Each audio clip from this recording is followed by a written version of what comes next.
अगहन बृहस्पति व्रत व कथा। अगहन मास मार्गशीर्ष के पहले बृहस्पतिवार गुरुवार को करें लक्ष्मी की स्थापना पूजा और व्रत। इस दिन मां लक्ष्मी की स्थापना और पूजा की परंपरा है। मान्यता है कि तुलसी और लक्ष्मी की पूजा पूरे अगहन माह या फिर इस माह के गुरुवार को एक साथ करने और अन्नदान करने से लक्ष्मी खुश होती हैं और उनके आगमन के बाद उनका अस्थायित्व बना रहता है।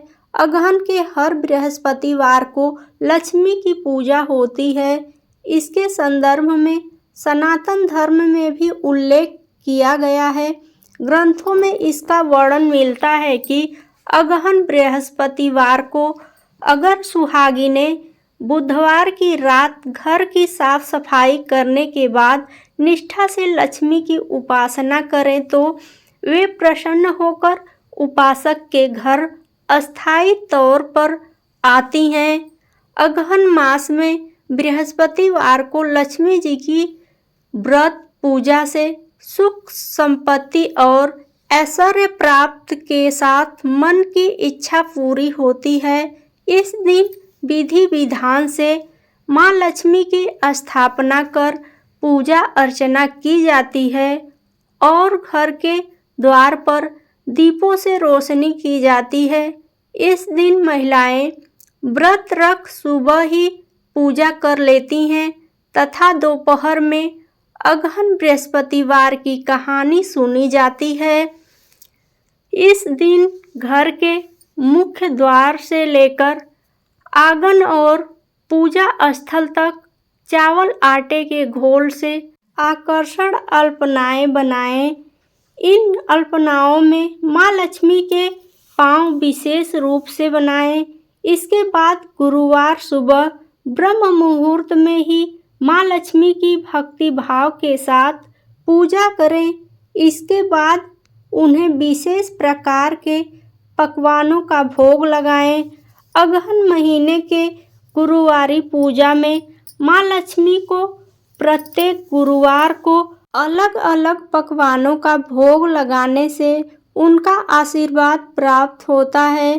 तत्पश्चात शाम होते ही मां लक्ष्मी के सिंहासन को आम आंवला और धान की बलियों से सजाएं और कलश की स्थापना कर मां लक्ष्मी की पूजा करें।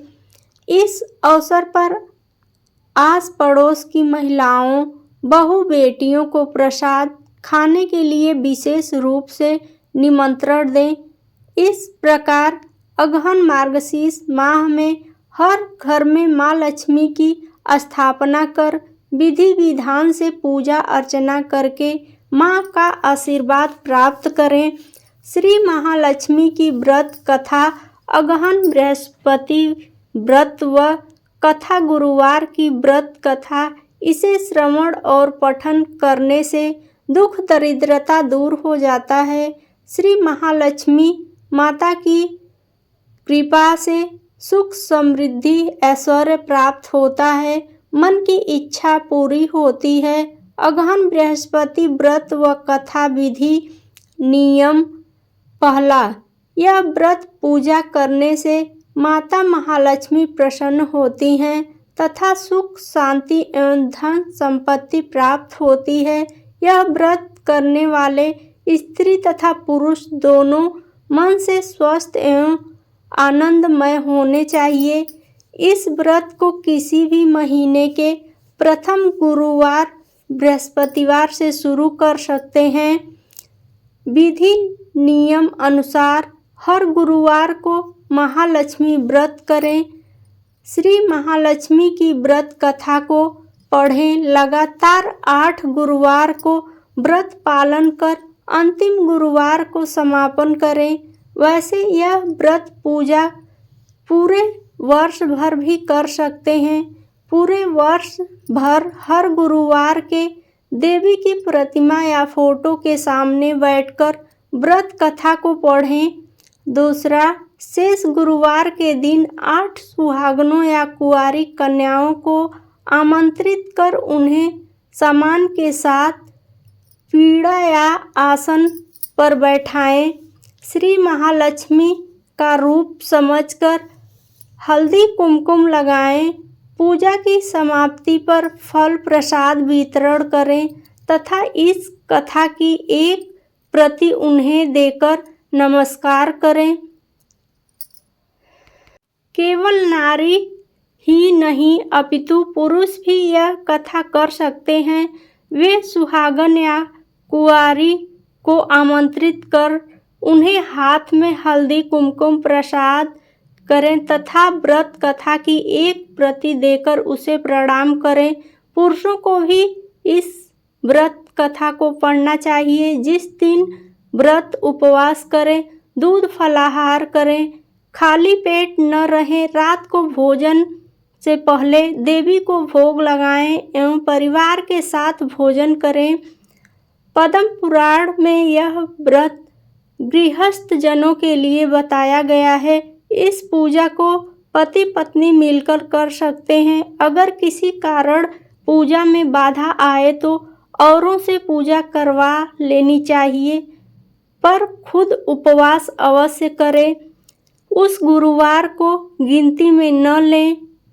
चौथा, अगर किसी दूसरी पूजा का उपवास गुरुवार को आए तो भी यह पूजा की जा सकती है। दिन रात में भी पूजा की जा सकती है। दिन में उपवास करें तथा रात में पूजा के बाद भोजन कर लें। इस व्रत कथा को सुनने के लिए अपने आस पड़ोस के लोगों को, रिश्तेदारों को तथा घर के लोगों को बुलाएं। व्रत कथा को पढ़ते समय शांति तथा एकाग्रता बरतें। पांचवा, अगहन मार्गशीर्ष के पहले बृहस्पतिवार को व्रत शुरू करें तथा अंतिम गुरुवार को उसका समापन करें। अगर माह में 5 गुरुवार आए तो 5 गुरुवार को उस दिन अमावस्या पूर्णिमा पूजा करें। अगहन बृहस्पति व्रत व कथा श्री महालक्ष्मी देवी की स्थापना, विसर्जन तथा पूजा विधि। पहला, इस पूजा को करने के लिए किसी ब्राह्मण पुरोहित की आवश्यकता नहीं है। हर कोई अपनी भक्ति से पूजा कर सकते हैं। एक दिन पूर्व ही घर को गोबर से लीप लें या फिर गीले कपड़े से पोंछ लें। इसके बाद एक ऊंचे पीढ़े या चौकी पर या छोटे मेज पर बीच में थोड़े गेहूं या चावल रखकर एक साफ सुथरे तांबे या पीतल के लोटे में पानी से भरकर चावल या गेहूं पर रखें। पानी में सुपारी, कुछ पैसे और दूब घास डालें। ऊपर से लोटे में चारों तरफ 5 तरह के पेड़ के 5 या 7 पत्ते डालकर बीचों बीच एक नारियल रखें। उस पर नारियल पर देवी का फोटो बांध या चिपका दें और लोटे पर हल्दी कुमकुम लगाएं और साथ ही उस लोटे के गले में लोटे के हिसाब से लहंगा बांध दें और नारियल के ऊपर एक छोटी चुनरी भी चढ़ा दें। साथ ही देवी की प्रतिमा या फोटो के पूर्व दिशा में मुंह करके या उत्तर दिशा में मुंह करके स्थापना करनी चाहिए। इस व्रत कथा की पुस्तक में जो फोटो है उसे भी सामने रखें तथा पूजा प्रारंभ करें। मंत्र: ओम केशवाय नमः, ओम नारायणाय नमः, ओम माधवाय नमः। इन तीनों मंत्रों को पढ़कर प्रत्येक मंत्र से एक एक आचमन करें। फिर ओम गोविंदाय नमः बोलते हुए हाथ धो लें। फिर देवी को फूलों से जल का छींटा देते हुए स्नान कराएं और हल्दी कुमकुम लगाएं, पुष्पहार अर्पित करें, धूप दीप जलाएं। फिर इसके बाद भोग लगाकर महालक्ष्मी के महात्म्य का पाठ शुरू करें। हे महालक्ष्मी नमन अष्टक का पाठ करें। फिर देवी को प्रणाम कर कथा का पाठ शुरू करें। कथा की समाप्ति पर देवी की आरती उतारें तथा फिर से प्रणाम करें। तीसरा, रात को फिर देवी की पूजा करें। मिष्ठान का भोग लगाएं तथा गौ माता के लिए भी अन्न रखें और दूसरे दिन सुबह गौ माता को उनका हिस्सा अर्पित करें। इसके बाद परिवार के सदस्यों के साथ मिलकर भोजन करें। चौथा, दूसरे दिन सुबह स्नान करके पेड़ के पत्तों को निकालें और घर के अलग अलग जगह रखें। पानी को समुद्र, नदी, तालाब, कुएं या तुलसी की क्यारी में डाल दें। जिस जगह पूजा की हो वहां हल्दी कुमकुम छिड़क कर 3 बार प्रणाम करें। इसी प्रकार महीने के हर गुरुवार को करें। मार्गशीर्ष अगहन मास के 4 गुरुवार हो तो चारों और 5 हो तो पांचों को इसी प्रकार पूजन करें। पद्म पुराण में कहा गया है कि कोई भक्त हर वर्ष की महालक्ष्मी जी का यह व्रत करेगा, उसे सुख संपदा और धन लाभ होगा। 5वां, कुछ लोग इसे केसरी व्रत भी कहते हैं, परंतु इस व्रत में किसी खास रंग के परिधान की कोई जरूरत नहीं है। इसके अलावा महालक्ष्मी मंत्र, चालीसा, आरती इत्यादि का भी पाठ करना चाहिए। श्री अगहन बृहस्पति व्रत कथा या महालक्ष्मी महात्म्य कथा। श्री अगहन बृहस्पति व्रत कथा या श्री महालक्ष्मी की व्रत कथा के श्रवण और पठन करने से दुख दरिद्रता दूर हो जाता है। श्री महालक्ष्मी व्रत की कृपा से सुख संपत्ति ऐश्वर्य प्राप्त होता है, मन की इच्छा पूरी होती है। श्री महालक्ष्मी माता के अनेक रूप तथा नाम हैं। भूतल में ए छाया, शक्ति, त्रिड़ा, शांति, जाति, लज्जा, श्रद्धा, क्रांति, प्रीत्य, स्मृति, दया, दृष्टि, माता, अर्धात्री एवं लक्ष्मी के रूप में स्थित हैं।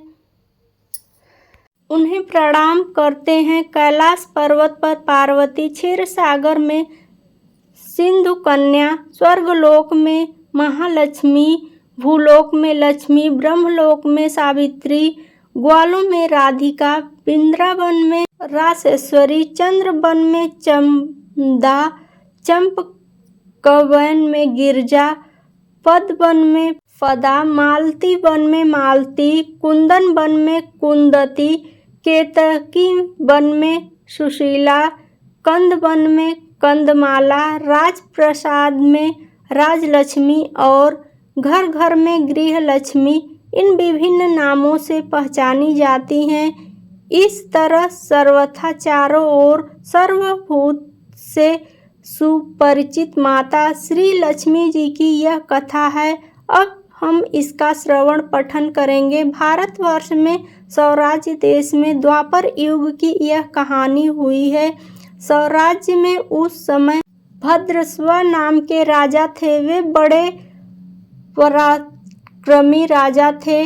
4 वेद, 6 शास्त्र, 18 पुराणों का उन्हें ज्ञान था। उनकी रानी का नाम सूरत चंद्रिका था। रानी दिगंबने में सुंदर और सुलक्षणा थी तथा पतिव्रता थी। उन दोनों को 7 पुत्र तथा उसके बाद एक कन्या का वरदान मिला था। कन्या का नाम शामबाला था। एक बार महालक्ष्मी जी के मन में आया कि जाकर उस राजा के राजप्रसाद में रहें, इससे राजा को दोगुनी धन दौलत की प्राप्ति होगी और वह इस धन दौलत से अपनी प्रजा को और सुख दे पाएगा। गरीब के घर अगर रहे और उससे धन दौलत प्राप्त हो तो वह स्वार्थी की तरह केवल अपने ऊपर ही खर्च करेगा। यह सोचकर श्री महालक्ष्मी जी ने बूढ़ी ब्राह्मण स्त्री का रूप धारण किया। हाथ में लाठी लिए लाठी के सहारे रानी के द्वार तक पहुंची। यद्यपि उन्होंने बूढ़ी औरत का रूप धारण किया था, वह उनके चेहरे पर देवी का तेज था। उन्हें देखते ही एक दासी सामने आई। उसने इसका नाम धाम काम कर्म पूछ डाला। वृद्ध ब्राह्मणी का रूप धारित माता लक्ष्मी ने कहा, बालिके, मेरा नाम कमला है, मेरे पति का नाम भुवनेश है। हम द्वारिका में रहते हैं। तुम्हारी रानी पिछले जन्म में एक वैश्य की पत्नी थी। वह वैश्य गरीब था। दरिद्रता के कारण हर रोज घर में झगड़े होते थे तथा उनका पति रोज उसे मारता था। इन बातों से तंग आकर वह घर छोड़कर चली गई तथा जंगल में खाली पेट भटकने लगी। उसकी इस दुर्दशा पर मुझे दया आई। तब मैंने उसे सुख संपत्ति देने वाली श्री महालक्ष्मी की कथा सुनाई। मेरे कहने पर उसने श्री महालक्ष्मी व्रत किया। श्री महालक्ष्मी प्रसन्न हुई, उनकी गरीबी दूर हुई, उनका घर संसार दौलत संपत्ति से भर गया। बाद में पति पत्नी दोनों परलोक सिधारे। लक्ष्मी व्रत करने के कारण वे लक्ष्मी लोक में रहे। उन्होंने जितने साल महालक्ष्मी का व्रत किया उतने हजारों साल उन्हें सुख भोग मिला। इस जन्म में उनका जन्म राजघराने में हुआ है, परंतु वह श्री महालक्ष्मी का व्रत करना भूल गई हैं। उसे यह याद दिलाने में यहाँ आई हूँ। बुढ़िया की बातें सुनकर दासी ने उन्हें प्रणाम किया तथा श्री महालक्ष्मी का व्रत किस तरह किया जाए इस बारे में पूछा। बुढ़िया रूप किए हुए श्री महालक्ष्मी ने दासी को पूजा की विधि तथा महिमा बताई। इसके बाद वह दासी माता को प्रणाम कर रानी को बताने अंदर चली गई। राज वैभव में रहते हुए रानी को अपने ऐश्वर्य का बहुत घमंड हुआ था। संपदे तथा अधिकार की वजह से वह उत्तम हो गई थी। दासी द्वारा बताई गई बुढ़िया की बातें सुनकर वह आग बबूला होकर राजद्वार पर आकर बुढ़िया रूपी श्री महालक्ष्मी पर बरस पड़ी। उसे यह मालूम नहीं था कि श्री महालक्ष्मी माता बुढ़िया का रूप धारण किए द्वार पर आई हैं, परंतु रानी का इस कदर रूखा बर्ताव तथा अपना अनादर देखकर माता ने वहां ठहरना ठीक न समझा। वे वहां से चल पड़ी। राह में उन्हें राजकुमारी सांबाला मिली। उन्होंने सांबाला को सारी बात बताई। सांबाला ने अपनी ओर से श्री महालक्ष्मी माता से क्षमा मांगी। माता को उस पर दया आ गई। उन्होंने सांबाला को श्री महालक्ष्मी व्रत के बारे में बताया। उस दिन अगहन मार्गशीर्ष माह का पहला गुरुवार था। सांबाला ने परम श्रद्धा से श्री महालक्ष्मी का व्रत रखा। स्वरूप राजा सिद्धेश्वर के पुत्र मालाधर से उसका विवाह हुआ। वह धन दौलत ऐश्वर्य वैभव से मालामाल हो गई। पति के साथ ससुराल में आनंद से दिन बिताने लगी। इधर श्री महालक्ष्मी का रानी पर प्रकोप हुआ। फलस्वरूप राजा भद्रस्वा का राज्य एवं राज कारोबार नष्ट हो गया। यहाँ तक कि खाने के लाले पड़ गए। ऐसी हालत में एक दिन रानी ने राजा से निवेदन किया, हमारा दामाद इतना बड़ा राजा है, धनवान है, ऐश्वर्यशाली है, क्यों न उसके पास जाएं, अपना हाल उसे बताएं, यह जरूर हमारी मदद करेगा। इस बात पर राजा भद्रस्वा दामाद के पास रवाना हुए। राज्य में पहुंचकर एक तालाब के किनारे थोड़ी देर विश्राम लेने के लिए ठहरे। तालाब से पानी लेने आते जाते दासियों ने उन्हें देखा। उन्होंने विनम्रता से उनकी पूछताछ की। जब उन्हें यह मालूम हुआ कि वे रानी सांबाला के पिता हैं तो दौड़ते हुए जा कर उन्होंने रानी को सारी बात बताई। रानी ने दासी के हाथ राज परिधान भेजकर बड़े ठाठ से उनका स्वागत तथा आदर सत्कार किया, खान पान करवाया। जब ये लौटने लगे तो सोने की मोहरों से भरा घड़ा दिया। राजा भद्रस्वा जब वापस लौटे तो उन्हें देखकर रानी सूरत चंद्रिका खुश हुई। उन्होंने सोने की मोहरों से भरे घड़े का मुंह खोल दिया, पर हाय भगवान, घड़े में धन के बदले कोयले मिले। यह सब श्री महालक्ष्मी के प्रकोप से हुआ।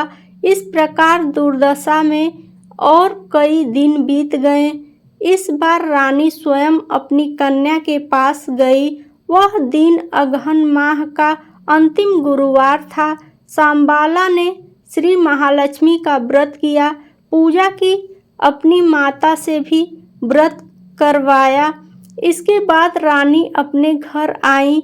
श्री महालक्ष्मी का व्रत रखने पर उसे फिर से अपना राजपाट, धन दौलत, ऐश्वर्य प्राप्त हुआ। वह फिर से सुख शांति आनंदमय जीवन बिताने लगी। कुछ दिनों बाद राजकन्या सांबाला अपने पिता के घर आई। उसे अपने घर देखकर सूरत चंद्रिका को पुरानी बातें याद आई। यह कि सांबाला ने अपने पिता को घड़ा भर कोयले दिया था और उसे तो कुछ भी नहीं दिया था। इसी कारण सांबाला को पिता के घर आने पर उसका कोई आदर आतिथ्य नहीं हुआ, बल्कि अनादर हुआ। पर उसने इस बात का बुरा नहीं माना। अपने घर लौटते समय उसने पिता के घर से थोड़ा नमक ले लिया। अपने घर लौटने पर उसके पिता ने पूछा, अपने मायके से क्या लाई हो? इस पर उसने जवाब दिया, वहाँ का सार लाई हूँ। पति ने पूछा, इसका मतलब क्या हुआ? सांबाला ने कहा, थोड़ा धीरज रखें, सब मालूम हो जाएगा। उस दिन सांबाला ने सारा भोजन नमक डाले बिना बनाया और परोसा। पति ने खाना चखा। सारा खाना नमक बिना था, इसलिए स्वाद न आया। फिर सांबाला ने थाली में नमक डाला। इसे सारा भोजन स्वादिष्ट लगने लगा। तब सांबाला ने पति से कहा, यही है वह मायके से लाया हुआ सार। पति को उसकी बात सही लगी। फिर वह दोनों हंसी मजाक करते हुए भोजन करने लगे। कहा गया है कि इस तरह जो कोई श्रद्धा भाव से श्री महालक्ष्मी की पूजा करे उसे माता की कृपा प्राप्त होती है, सुख समृद्धि शांति प्राप्त होती है, सभी मनोकामनाएं पूरी होती है। परंतु यह सब प्राप्त होने पर माता की पूजा को भूलना नहीं चाहिए। हर गुरुवार को व्रत पाठ अवश्य करना चाहिए। इस तरह श्री महालक्ष्मी की महिमा भक्तों की मनोकामना पूरी करती है। इस प्रकार श्री अगहन बृहस्पति व्रत कथा या श्री महालक्ष्मी की गुरुवार की कथा संपूर्ण होती है। अगहन बृहस्पति व्रत व कथा। अगहन माह को मार्गशीर्ष क्यों कहा जाता है? हिंदू पंचांग के अनुसार वर्ष का 9वां महीना अगहन कहलाता है। अगहन माह को मार्गशीर्ष नाम से भी जाना जाता है। अगहन माह को मार्गशीर्ष कहने के पीछे भी कई तर्क हैं। भगवान श्री कृष्ण की पूजा अनेक स्वरूपों में व अनेक नामों से की जाती है। इन्हीं स्वरूपों में से एक मार्गशीर्ष भी श्री कृष्ण का ही एक रूप है। शास्त्रों में कहा गया है कि इस माह का संबंध मृगशिरा नक्षत्र से है। ज्योतिष के अनुसार नक्षत्र 27 होते हैं, जिसमें से एक है मृगशिरा नक्षत्र। इस माह की पूर्णिमा मृगशिरा नक्षत्र से युक्त होती है। इसी वजह से इस माह को मार्गशीर्ष मास के नाम से जाना जाता है। भगवत के अनुसार भगवान श्री कृष्ण ने भी कहा था कि सभी माह में मार्गशीर्ष श्री कृष्ण का ही स्वरूप है। मार्गशीर्ष माह में श्रद्धा और भक्ति से प्राप्त पुण्य के बल पर हमें सभी सुखों की प्राप्ति होती है। इस माह में नदी स्नान और दान पुण्य का विशेष महत्व है। श्री कृष्ण ने मार्गशीर्ष माह की महत्ता गोपियों को भी बताई थी। उन्होंने कहा था कि मार्गशीर्ष माह में यमुना स्नान से मैं सहज ही सभी को प्राप्त हो जाऊंगा। तभी से इस माह में नदी स्नान का खास महत्व माना गया है। मार्गशीर्ष में नदी स्नान के लिए तुलसी की जड़ की मिट्टी व तुलसी के पत्तों से स्नान करना चाहिए। स्नान के समय ओम नमो नारायणाय या गायत्री मंत्र का जप करना चाहिए। कहा जाता है कि मार्गशीर्ष के महीने में जो भक्त भगवान श्री कृष्ण के मंत्र का जाप करता है उसकी सभी इच्छाएं और मनोकामनाएं कृष्ण पूरी करते हैं।